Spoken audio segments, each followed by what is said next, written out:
Ինչ կարող եք ասել այս պայդրությամբ ինչ է այսքան կարճ ժամանակում քննիչ կանատվել ժամանակ է։ Ովին կանում եք։ Ժամը 4-ից Ժամը 4-ից կես է սկսվել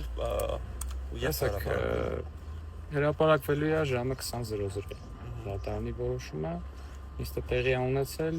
թե մեղադրանքի թե պաշտպանության կողմի իրենց դիրքորոշումները ամբողջությամբ հայտնել են հիմնականում մենք ենք խոսել ըստ բանի սպասենք որոշմանը այլ բան չի ասել Իրենք կալանք էին ուզում այո միջնորդում էին պատահամիջոց կալանք իրարվի 2 ամիս ժամ բայց պարոնակ չէր այսքան կարճ ժամանակում դատարանի ռոկասերից չէ չեմ կարծում տալու Նյութ չկար խոսալու երևի դրա համար, չէ, իրանց կողմից։ Տեսեք, չեմ ուզում գնահատականներ տալ, բայց այն մեղադրանքը, որ ներկայացված է, ու այն նյութերը, որոնք ներկայացվել են դատարանում, իրենք այնպեսի ծավալ չունեին, որպեսզի Այսինքն նոր հանգամանք, նոր փաստեր կան, ամսի հունիսի 12-ին էլ էին տունը խոզարկել, հա, այսինքն ինչ փոխվեց դրանից հետո, որ այսօր են կալանքի միջնորդություն ներկայացրել։ Տեսեք, ես չեմ ցանկանում փաստերի մասին խոսել, չեմ կարող ներկայացնել։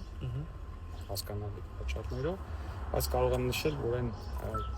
մեղադրանքը, որ ներկայացվել է, որը իրավական չունի, փաստերով չի հիմնավորվում եւ այսպես ասեմ, ինչ որ մամուլում շրջանառվում էր կապված պետական գաղտնիքի հետ, նման բան չկա։ Այսինքն գործում ենք ջուր գործի հետ այսպես։ Այսինքն մեղադրանքը դա է, բայց հիմքում չկա։ Տեսեք, ավելի շատ հակագծերը չեմ ուզում բացել, երևի հասկացաք ինչ։ Ցանկացություն։